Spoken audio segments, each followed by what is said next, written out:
Yakobus. Beberapa yang tidak hadir tanpa kita nanti ketua kelas tolong cek kemarin sebentar atau ada waktu saya singgah untuk ketemu dengan mereka di rumah masing-masing. Baik, jadi pada pertemuan kita hari ini berkaitan dengan materi kita minggu lalu, mungkin anak-anak ada yang masih ingat barangkali? Masih ingat? Masih. Itu terkait tentang apa? Penetasan. Coba patahnya dulu.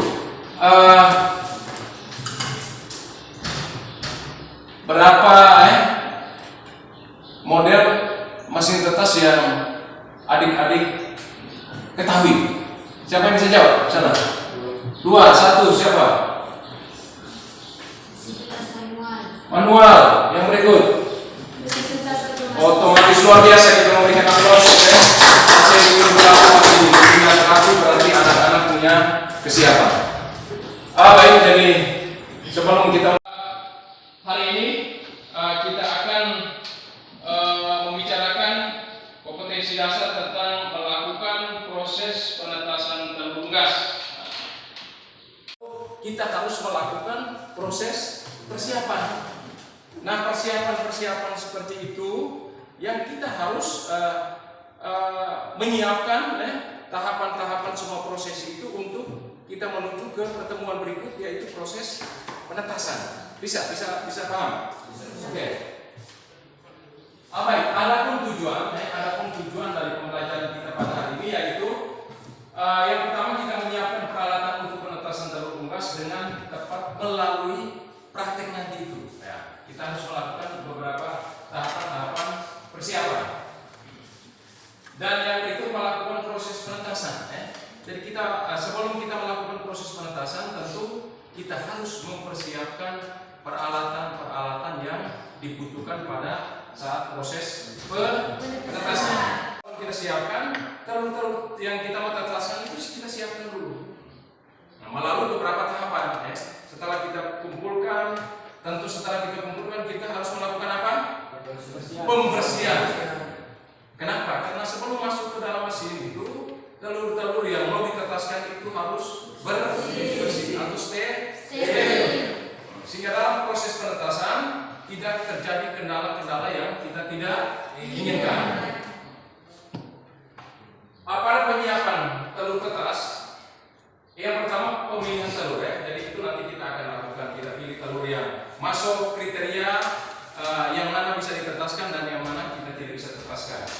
Telur yang akan ditetaskan berasal dari induk dengan mutu produksi yang baik. Jadi telur yang mau ditetaskan itu tidak bisa telur yang tidak berasal dari induk. Dia harus berasal dari induk dan melalui proses perkawinan. Karena tidak melalui proses perkawinan maka tidak terjadi pembuahan. Dia kawin dulu sehingga terjadi proses pembuahan. Setelah dia kawin dia akan bertelur. Nah, telur itu yang kita siapkan atau kita pakai untuk penetasan. Bisa paham? Bisa.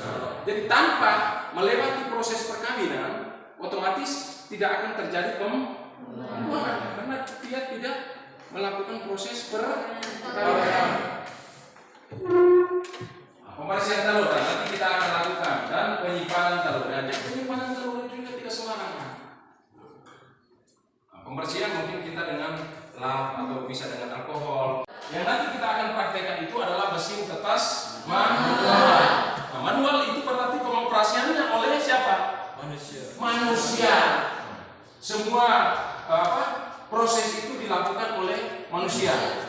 Dari memasukkan sampai membalikan, menambahkan air, itu dilakukan oleh manusia yang dikatakan operator. Kita sebagai operator, kita yang kendalikan semua itu. Sanitasi, kita harus melakukan proses pembersihan. Fumigasi kita akan lakukan dan pengoperasian. Jadi pengoperasian yang terjadi itu pada saat setelah kita memasukkan telur ke dalam mesin tetas. Tidak bisa ke palu, masuk dan habis, tutup, jalan. Tidak bisa. Tapi harus kita mengecek apa? Suhunya. Suhu sekian harus lampunya ingat bahwa pengeraman dengan penetasan itu suhunya dia harus sama.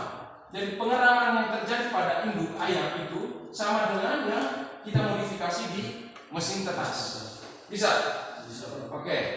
Nah, dua jenis mesin tetas itu ada mesin tetas manual dan mesin tetas otomatis. Otomatis itu berarti semua pembalikan telur itu dilakukan oleh mesin. Itu nanti disetting. Berapa menit, berapa detik dia akan melakukan pembalikan. Itu terjadi pada hari ketiga dan seterusnya. Hari pertama, kedua, dan ketiga itu tidak bisa kita lakukan bolak-balik telur. Oke, lanjut. Bahan fumigasi ya. Jadi ada beberapa bahan fumigasi yang rencana kalau formalin atau kalium kita dapatkan itu nanti kita pakai untuk fumigasi. Kedua bahan itu nanti dicampur. Setelah dicampur baru masuk ke dalam mesin tetas. Kalau tidak juga nanti apa? Untuk bisa kita ketahui bahwa apa? Ya? Iya, betul sekali ya. Untuk kita bisa mengetahui bahwa apakah telur ini sudah terjadi pembuahan atau belum. Itu kita lihat lewat peneropongan telur. Itu terjadi pada setelah hari ketiga. Setelah hari ketiga dan nanti pertemuan berikut Pak akan jelaskan lagi itu. Ya, peneropongan itu selama berapa kali sampai pada penetasan. Sehingga kita bisa tahu pada saat peneropongan telur-telur yang tidak terjadi pembuahan itu secepatnya untuk kita keluarkan. Karena itu juga akan berpengaruh suhu di dalam buangan. Bisa meledak tidak? Bisa ya, dia bisa meledak. Nah, akibat ledaknya telur itu yang membuat bisa jadi yang telur-telur lain yang sebenarnya bisa terjadi pembuahan itu tidak jadi semua. Karena suhu ruangan sudah terganggu dengan telur yang tadi itu, yang pecah tadi itu.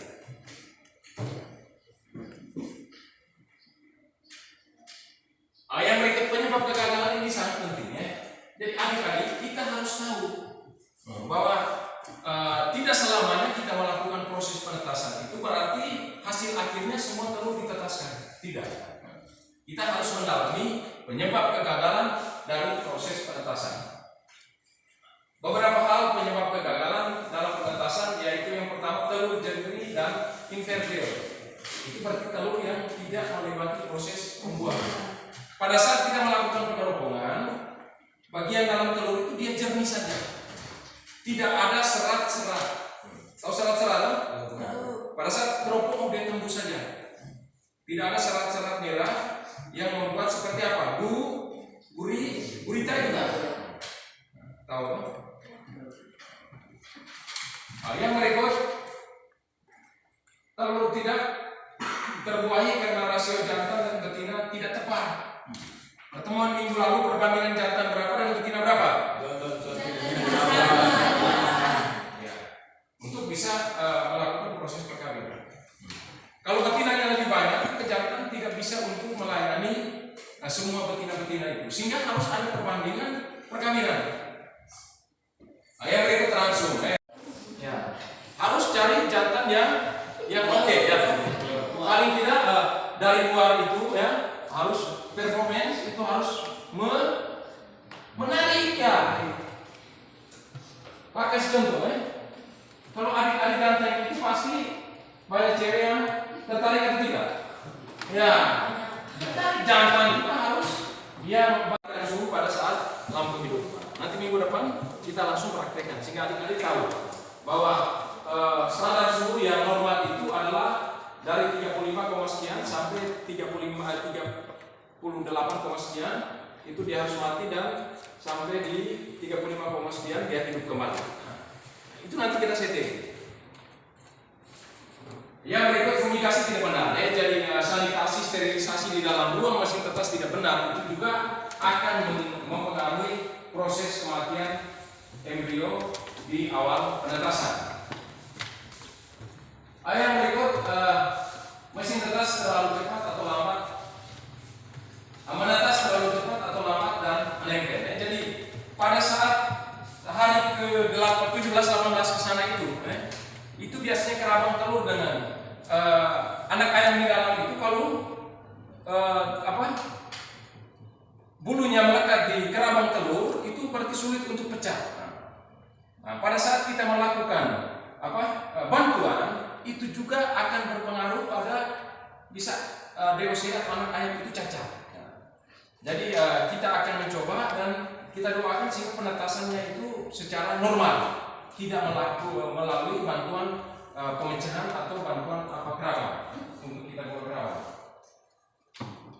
Yang berikut, suhu yang terlalu tinggi atau rendah dan kelembapan yang tidak tepat. Jadi memang suhu dan kelembapan itu juga memang harus disetting sehingga memang harus benar-benar tepat. Suhu sekian harus kelembapan sekian. Bisa paham? Yang terakhir ini lampu menyala terus dan tidak mau padam.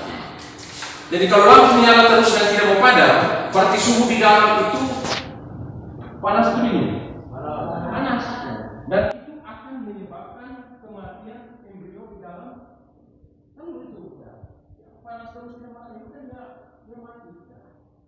Karena pada suhu tertentu dia harus hidup dan pada suhu tertentu dia harus mati. Oke baik. Sampai di sini mungkin ada pertanyaan. Kalau tidak ada, langsung bagikan 3 kelompok seperti minggu lalu. Kita akan diskusikan dulu tentang materi ini. Kelompok 1, kelompok 2, kelompok 3. Saya kasih waktu tidak terlalu lama, 5 menit lah. Oke, balik sudah.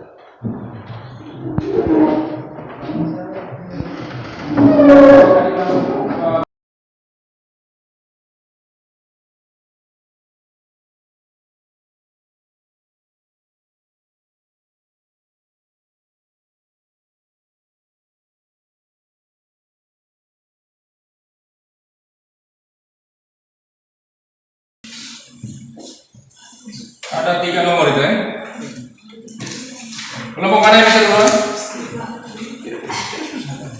Oke, silakan. Rekan. Baik, terima kasih atas kesempatan yang diberikan. Kami dari kelompok 3 mau menyampaikan hasil diskusi kami. Masih besar suara. Terima kasih atas waktu yang diberikan. Kami dari kelompok 2 akan melakukan hasil diskusi kelompok kami. Nomor 1, sebutkan 2 jenis mesin kertas yang Anda ketahui. A. Mesin kertas manual. B. Mesin kertas otomatis. KM N04 2 formalin. 3. Sebutkan penyebab kegagalan dalam penetasan. A. Telur jernih dan infertil. Analisis kegagalannya adalah telur tidak terbuahi karena rasio jantan tidak tepat, ransum induk kurang memenuhi syarat, pejantan terlalu tua, embrio mati terlalu awal akibat penyimpanan terlalu lama. Oke, terima kasih kepada kelompok berapa ya? 2. Kita kembalikan posko nomor pada kelompok. Baik, terima kasih anak-anakku semua yang sudah mempresentasikan hasil diskusi kita pada hari ini. Pada akhir pertemuan kita nanti ada kesimpulan dari pertemuan kita ini. Saya kasih waktu 2 menit bisa menyampaikan kesimpulan dari pertemuan kita pada pagi hari ini. Oke, kelompok berapa? Oke, terima kasih. Silakan.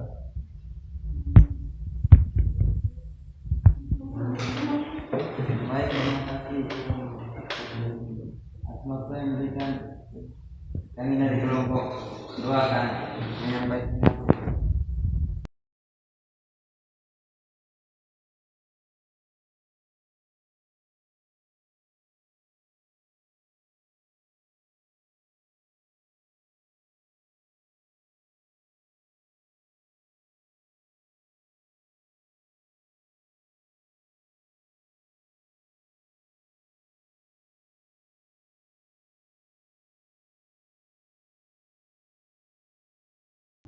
Oke, terima kasih kepada pertemuan kita pagi hari ini. Baik tetapi kelompok, ingat sebentar selesai kegiatan ruangan harus dirapikan kembali. Sebentar pulang juga nanti sampai di rumah. Besok tetap kembali seperti biasa untuk kita ATM. Tetap jaga kesehatan hingga anak-anak ke sekolah tidak ada hambatan, tidak ada kendala. Yang yang sakit itu kelas terus terus tolong pulang sehingga dari mereka pulang sehingga mereka untuk cek keberadaan mereka apakah sakitnya bagaimana atau yang alfa tadi itu bagaimana. Mengakhiri kegiatan kita ini, saya meminta seorang siswa untuk menutup kegiatan kita dengan doa. Tuhan, kami sangat bersyukur dan berterima kasih kepadamu karena Engkau telah melindungi kami dari awal kegiatan belajar kami hingga akhir dengan baik. Sekarang kami mau pulang, kami mohon lindungilah kami dalam perjalanan dan tidak lupa kami masing-masing dalam sana. Kami berpuji kini dan sepanjang masa. Amin. Terima kasih, selamat pagi untuk anak-anak semua.